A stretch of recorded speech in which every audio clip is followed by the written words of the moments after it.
أعوذ بالله من الشيطان الرجيم بسم الله الرحمن الرحيم الحمد لله وكفى ثم الصلاة والسلام على عباده الذين اصطفى وبعد السلام عليكم ورحمة الله تعالى وبركاته مسيب جلبة تدب تدير بالإسلام كلاك وودون wonde e hoore adna Allah on fo musidɗo moɗon Abdallah Diallo Bruxelles salmini on salminangol islam salminango yimɓe aljanna ka aljanna yo Allah waɗa kala heɗitoyiɗo nde yewtere ɗo sakiri nde yewtere ɗo jaaɗo yimɓe aljanna. Haray hiɗen ka Facebook meɗen ɗo laawol kisal, laawol ɓantal, laawol peewal, laawol kisal, yo Allah hisin en hisina kala julɗo. Mi faala andintinde ɗo hoore am andintina julɓe musidɓe am ɓen fo ɓay Allah subhanahu wa ta'ala o ndaali fadhakkir fa inna dhikra tanfa'ul mu'minin. Andintin sabu andintingol ngol no nafa gumɗinɓe ɓen. Yo Allah waɗu en ɓen andintina e ɓe e ɓen andinete e ɓe tawata kadi ko en jaaɓe gumɗinɓe ɓen musidɓe julɓe tedduɓe. O jemma mo wonɗen ɗo ko ɗo wiyete jemma juma. Jemma jeyaɗo e jemmaji ɓurɗi tedduɗe ɗin e nder yontere nden. Jemma nyalande juma nyalande ɓurde moƴƴude e nyalɗi ɗin fo ɗi Allah subhanahu wa ta'ala on tagi ɗin e nder yontere nden. Ko e nde nyalande juma ɗo baba meɗen Adama alayhi salam woni ko o taga. Ko e nde nyalande juma woni ko o naada ka aljanna. Ko e nder nde nyalande juma woni ko o yaltina ka aljanna. Ko e nde nyalande juma kadi woni ko darngal ngal daroto. Nyalande juma ko nyalande mawnude ka Allahu subhanahu wa ta'ala. Waqtuji ɗin fow hiɗi mawni ka Allah tentini subaka nyalande juma. Ɗum ko o subaka wonɗo e arde ɗo. Bandiraɓe tedduɓe, musidɓe julɓe tedduɓe teddirɓe l'islam, nelaɗo sallallahu alayhi wa sallam ɓe maaki hebbine e juulugol e an tentininon jemma juma e nyalorma juma. Jon non ko jemma juma on wonɗen ɗo hebbi e juulugol e nelaɗo sallallahu alayhi wa sallam e o jemma ɗo e nyalorma makko on. Sa juuli e maɓɓe ɓe ruttay kamɓe kadi ɓe salmitoto ko salminɗaɓe kon. Sa juuli e nelaɗo nde wotere Allah juulay e ma nde laabi 10. Sa juuli e maɓɓe nde laabi 10 Allah juula e ma nde laabi 100. Sa juuli e maɓɓe nde laabi 100 Allah juula e ma nde laabi wulure. Ko Allah juulata e ma kon ko honɗum o wi'ata mi yaafike ma, mi yurmama ma, mi dandima, mi okkima aljanna, mi dandima yiite jahannama. Honɗum faala ɗen ɓuri ɗum ɗo ala. Golle ɗen fopp gollal ngal anduɗen naɓay aljanna danda yiite jahannama. Golle moƴƴe ɗen fop ala gollal ngal Allah daaliga deftere makko wondema kanko Allah e malaikaɓe makko ɓen ɓe nyamata, yarata, ɗanota ko, resata, yeddata Allah hiɓe waɗude. O noddi en kadi enen gomɗinɓe ɓen fop e kala gomɗinɗo anduɗo wuuri maayay. Allah noddi en o inni wallelan waɗugol gollal ɗo hay gotal ala siwana e juulugol e ɓurnaɗo tageefo. Ɗum ko Muhammadu sallallahu alayhi wa sallam. Musidɓe juule e nelaɗo. Juulugol e nelaɗo no itta ande. Juulugol e nelaɗo hino itta sonja. Juulugol e nelaɗo hino wona sabu ko ju'ama jaabi.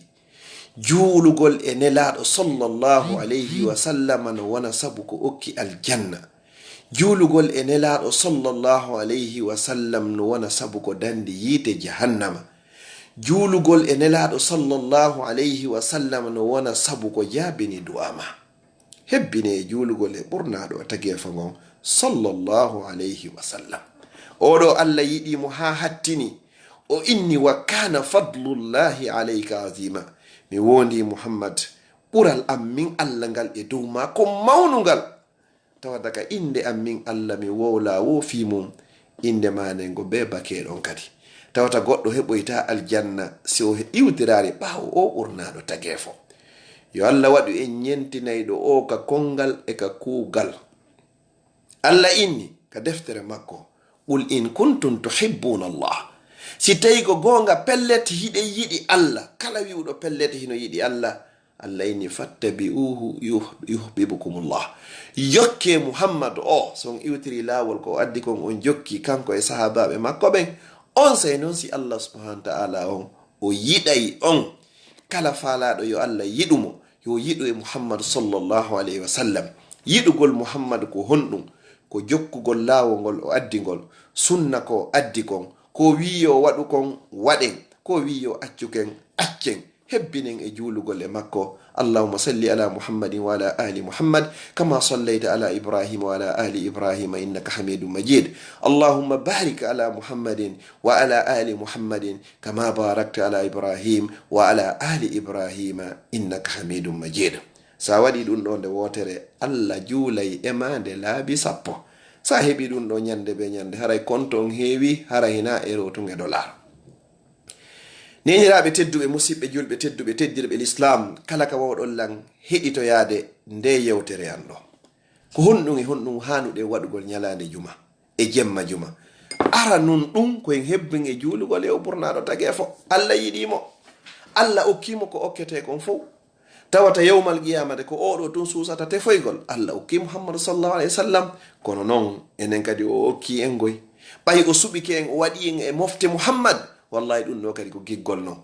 Allah inni honɗum kuntum khayra ummatin ukhrijat linnas, on laatike ko onon ɓuri moƴƴude e moftaje ɗin fop yaltinanaɗi wonande yimɓe ɓen. Fa ya subhanallah, alhamdulillah, alhamdulillah ko waɗi en e mofte Muhammad sallallahu alayhi wa sallam. Kono noon o waɗi sartiji 3. o inni ta'muruna bil ma'ruf tu'minuna billah, hara hiɗon gomɗini Allah, hiɗon yamira ko moƴƴi, hiɗon haɗa ko boni. So waɗi ɗiɗo piiji 3 haray on jeyama e moftaji ɓurɗi moƴƴude nin, ɗum kam hafte Muhammad sallallahu alayhi wa sallam. Jibril en e mawnugol lanɗo malaika o yeli no wonugol citoyenjo aaden goto jeyaɗo e mofte Muhammad sallallahu alayhi wa sallam. Hakke ko tawata mofte Muhammad sallallahu alayhi wa sallam no jogii valeur, no jogii ɓural ka Allah subhanahu wa ta'ala yawmal qiyama. Si sattoyi ha sattoyi hakkunde annabaɓe feƴƴuɓe fop, kamɓe e moftaji maɓɓe ɗin fof ko mofte Muhammadu ɗen intervenata, ko mofte Muhammadu sallallahu alayhi wa sallam seedi tanto annabaɓe ɓen e hoore yimɓe maɓɓe ɓe wondema pellet ɓe yottinno. ɗum ɗo ko valeur ni, ko valeur ngal Allah subhanahu wa ta'ala okki en eto ɗen wone yimɓe gomɗinɓe yamirayɓe ko moƴƴi haɗa ko boni. Nelaɗo sallallahu alayhi wa sallam e maaki man ra'a minkum munkaran falyughayyirhu biyadi, kala yiwɗo e moɗon ko añini ko moƴƴa yo waylir ɗum ɗon o changera ɗum ɗon jungo makko ngon. ɗum ko laamu mum wodani maka nder ɓeygure ma. Fa in lam yastati fa bilisani, so wata ittirde jungo ngon ko ɗengal ngal, ɗum ɗo ko karama ko ɓen wodani yoɓe waajo yoɓe wowlu gonga on, haysi tawi noon hoore nde yanay ko ɗum ɗo woni gonga on. wa ma ala rasuli illa al balagh, waɗɗake nelaɓen e ronuɓe nelaɓen ɗum ko karama ko ɓen, si wona yottingol ɓangina feññina. Amma jaɓugol ngol ɗum ko biyadillah, koye juuɗe Allah. Mawɓen ɓen ɓe maake ko wodani liwndu ndun ko liwtugol wona muytugol, ko waɗɗi sallijo on ko noddingol, amma ko juuɗo ɓen andi si aray ma arata. Si ɗum ɗon feƴƴi fa in lam yastati, so faala wawata noon kadi ittirgol na jungo ngon na ɗengal nga fabilisani, haray yo añuka ɓernde. Allah yi'anama pellet hiɗa añi, ko ko wona waɗede ɗo ko wona waɗirede ko ɓayi amara feere, añaka nder ɓernde holla wondema yiɗa a yarlaki a weltora, ko wona waɗirede e tawnema, ko wona waɗirede e gurdamma, ko wona waɗirede e gitema, ko mayi amara feere amara feera. Toriki Allah subhanahu wa ta'ala yo Allah sansan en ko boni kon. Go'o ɗiɗi on ko honɗum hanɗe wadde nde ñalande ɗo kadi ko janngugol suratul kahfi, janngangol hangol yaltoya imma ko jemma juma ma ko ñalorma juma on, no tawa e sunnaji ɗin. Haysi tawi non karamokoɓe go'o hino lo'ini hadise on wondema haray sella, kono hiɗen inna kala heɓuɗo feere yo janngo suratul kahf. Haray tati ko honɗum hanuɗe waɗugol e ñalande juma ko lootagol ha moƴƴa lootolol ngal juuloya juma on kadi. Sa gayni lootade ko honno hikkinano ko urnitagol, waɗi to a uurateeri parfum ɓurɗo uurude on, wonande non enen worɓe ɓen hara wona sonnaɓe ɓen. Seydina Umar o inni si goɗɗo soodi entiére e jawdi makko, tataɓal gotal e jawdi makko ndin fi urateri hara e hino dagi, fi wata yahu ka suudu Allah, hiɗa yaade daro yaade yeeso Allah e hakkunde julɓe Allah ɓe ka suudu Allah, hara hiɗa luuɓi hiɗa ukko ko foti hara hiɗa uuri, hara mo beno falama ɓadade. kon ɗum hanɗe wadde ko ƴettugol coñci kesi labaɗi laaɓuɗi hara no paasa ha no ɓowri yor ɓorno ɗiɗo. Si tawi kesi ala kiɗɗi ɗin hara hiɗi laaɓi pos ɓorno ɗiɗo. kon ɗum kadi hanuɗen waɗugol kadi ko yahugol law ka juulirde fi honɗum fiya heɓu moƴƴere nenilaɗo sallallahu alayhi wa sallam maaki nden wo kala on yahuɗo law ka juulirde baraji makko hino fota wa ittuɗo ngeloba sadaka. Ngeloba wota noon valeur muɗum hino fota wa sansineji 5 ko inneten gonka men sansine. hara nagge singi yehi hange hattini few ko ɗum ɗo wiyete sansine. ɗinɗon 5 sa itti ɗinɗon sadaka haray ko noon marirɗa baraji sa yehi law e ñalande juma. sansine we noon wote fewno ɗo ka meɗen wona moyende 4 million 5 million. jon noon sa multiplie ɗon 5 fois 5 ɗum ko 25 million. jon noon fii ko yahuɗa law kon baraji ma no fota wasi tawi ko ɗiɗo sakkiɗa 25 million fewndo ɗo ɗum no yaha télémano a 2500 euros. mo innima no ya ittu ɗin ɗon ñalande ɓe e juma ya ittu ɗin ɗon sadaka welata fi hay si tawi hara hino woodi hiɗa golla ɗo no lewru lebbi ɗiɗi hara wawari heɓde ɗin ɗon. jon noon fii ko yahuɗa kon law tun Allah winnanama nde moƴƴere ɗo. si tawi noon a heɓari ka premiére heure ka waktu arano yahu ka ɗiɗaɓo baraji ma harayno fota wa ittuɗo nagge ko ɗum woni sansine we woote. si tawi noon ɗon kadi newaki yahu ka sa'i tataɓo baraji ma no fota wa ittuɗo dammol hara ko sakari baali. si ɗon kadi wawari newade haray yahu ka sa'i nayaɓo baraji ma hino fota wa ittuɗo gertogal sadaka. si tawi ɗon kadi wawari newade haray yahu ka sa'i jowaɓo baraji ma hino fota wa ittuɗo woofonde. kono noon haray joloyiɗe musidɓe julɓe tedduɓe. kono noon sitta ɗo kadi e diɓe yahari ɓen few. sitta ɗo kadi ɓeɗo fof ko yahuɓen ado imam on natude.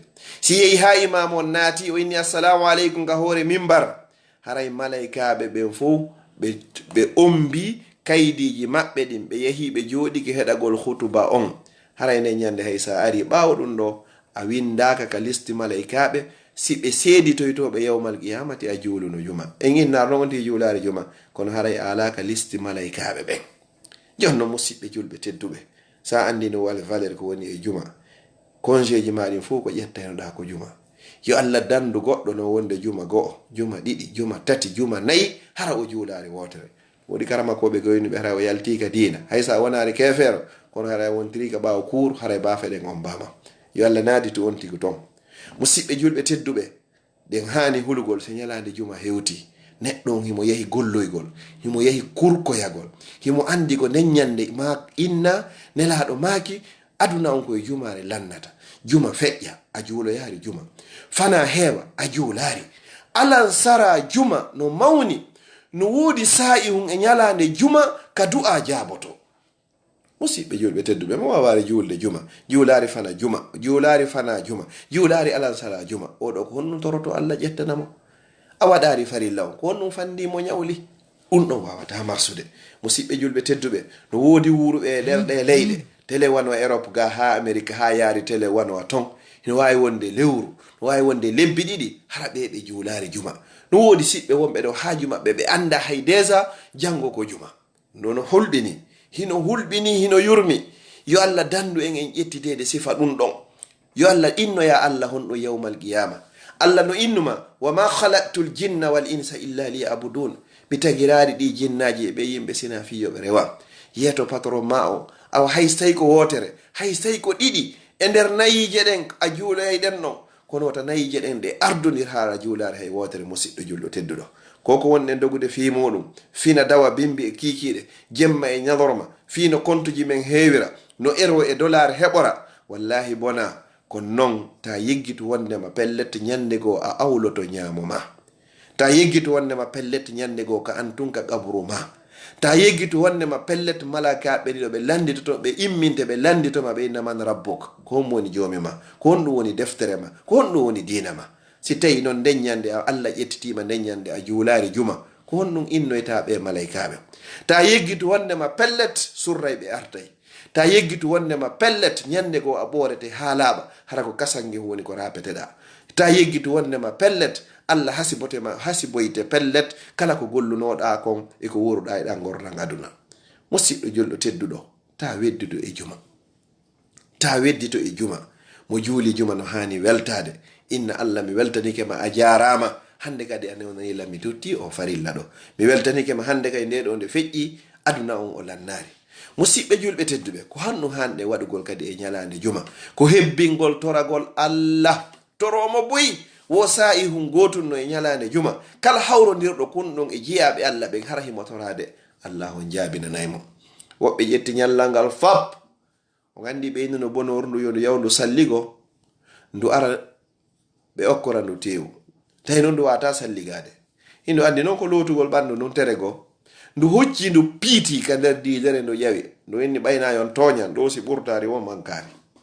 joni noon ɗo ankadi si innama ko o sayi ɗo, karama ko ɓe inni ko o sayi ɗo, woɓɓe inni ko o sayi ɗo, ñalande juma nden fab tampir du'a juulugol e ɓurnaɗo toragol Allah subhanahu wa ta'ala. hay so tawi hara yiɗa ka ligge, sa juuli a yahi ligge, ma so tawi hol a liggoy ha juma ngari artuɗa juulɗa, toro Allah subhanahu wa ta'ala moƴƴereji adna e lakara, toronɗa hoorema an e ɓey gurema e denndangal julɓe Allah fab wuruɓe fatiɓe. yo Allah huntan en haajuji meɗen keneji e gundoji mo be men ko mapori ya rabbal alamin. toragol kono sayi ɓurɗo jiccude on ko si alansara on salminama ɗo e nangi ngen mutoyde, yo goɗɗo tampirɗon dewal, yo tampirɗon jantagol inde Allah, yo tampirɗon juulugol e ɓurnaɗo tagefo ngon sallallahu alayhi wa sallam, harɗa salligi ha moƴƴi, hiɗa jogii jikirowol mangol, mano gerdata wono gerdata, hiɗa fewti rabbu samawati wal ardon, hiɗa hollude mo andeji maɗi.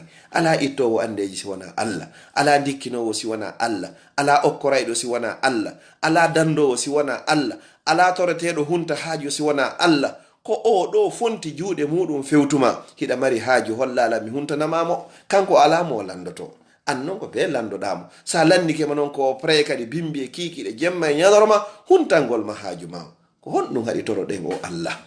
bani adama sa torike mo ñande be ñande o seytinayi, amma Allah ko sa acciti toragol mo si o seytina. toroɗen on mo anduɗen sen toraki o seytinayi, tertoɗen toragol on mo anduɗen sen torike o seytinayi. musidɓe julɓe telduɓe mi fillito, toroɗen on mo anduɗen sen torakimo, si en torakimo o seytinayi, toroɗen on. tertoɗen toragol on mo anduɗen sen torike mo ñande be o seytinayi, ɗum ko bani adama. amma mo tawata sa toraki on o seytinayi, ɗum ko Allah subhanahu wa ta'ala. toroɗen Allah, Allah ko okkorayɗo goɗɗo haysi a torakimo, wona noon fere kan si a torike mo. toroɗen Allah, yo Allah huntan en haajuji men, yo Allah hon dandu en, yo Allah reenu en, yo Allah hon aynu en. musidɓe julɓe tedduɓe, kala ka wawɗo wonirde hoore aduna on e kala feƴƴinoyɗo nde yewtere ɗo hara ko li wajhillahi ta'ala. musidɓe julɓe tedduɓe, ko hombo juma woni ko waɗɗi. juma on no waɗɗi gora gorko, hara ko dimo helli faaɗo kadi, oɗo no waɗɗi.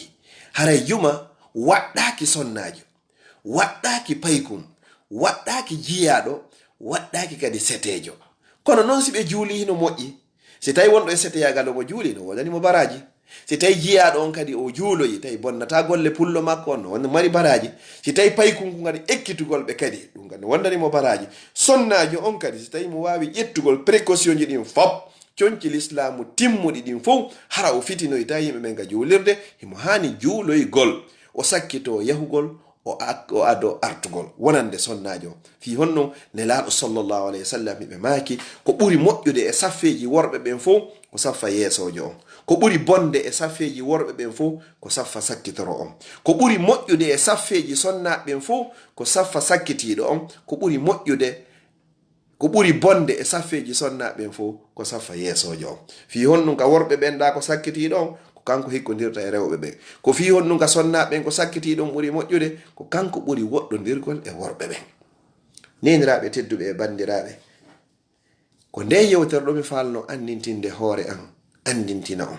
etoɗen ha heɓen subaka juma on, etoɗen kadi ha juuloyen juma on, etoɗen ha yahen law wondude e urateri moƴƴiri harana ñamugol ko luuɓi ma ko ukkoto yaha ka juulirde lorra jeyaɓe Allah ɓen ka juulirde no andirɗa noon sa ñaami ko ukkoto hay si tawi koko dagi wano wa basalle nelaɗo sallallah alih w sallam ɓe maaki wata taƴitir ka juulirde ha tuba ɗum noon iwi joni noon nelaɗo sallah alih sallam tawano jikkuji maɓɓe hebbingol gosagol no mari nafaji tati ɓeni wo assiwaku gosagol matharatun lil fami gogol ko laɓɓinayi ɗum taw hunduko wo macilatun lil basar ko hentinayi ɗum yeeso wo mardatun lil rabbi ko weltinayi ɗum Allah si Allah weltanikema malaika weltanikema jeyaɓe Allah ɓe haraka yiyaɗa wo hiɗa uuri hiɗa jalbi hiɗa henti hiɗa laaɓi hiɗa laaɓira julɗo ko ɗum ɗo hani wonde annazafatu min al iman laaɓa ɗum no jeeya e gomɗinal hay si tawina hadis ma woɓɓe noni hadis on no loyi kono goɗɗo simo laaɓi no yirɗamo taw a weltoto tentini noon ka suudu Allah nokkel ɗin fop ka suudu juulirde ɓuri e moƴƴude nokkel ɗin fop kaka marché ji ɓuri e bonde mi toriki Allah subhanahu wa taala on yo Allah on newnan en wawen juuloygol o juma toriki Allah yo Allah hisin en hisina laawol kisal mi toriki Allah subhanahu wa taala kala yiwɗo nde yewtere ɗo o sakitiroyne li wajhillahi o gollitiri ko woni e mayre yo Allah on dandumo lette qabru yo Allah okkumo battade moƴƴere yo Allah longinmo kalimatu la ilaha illa Allah nde himo maya si tawi mo jogi ande yo Allah ittanmo si tawi himo mari feere yo Allah on ɓeydanmo so jogaketi haray yo Allah on okkormo mi toriki Allah subhanahu wa ta'ala yo Allah dandu en shirkangol Allah hara hiɗen andi yo Allah dandu en shirkangol mo kadi hara hen anda kadi yo Allah on dandu en mayugol hara tubari yo Allah dandu en kadi tuubugol hara jaɓaka mi toriki Allah yo Allah dandu en basal wirtay ngal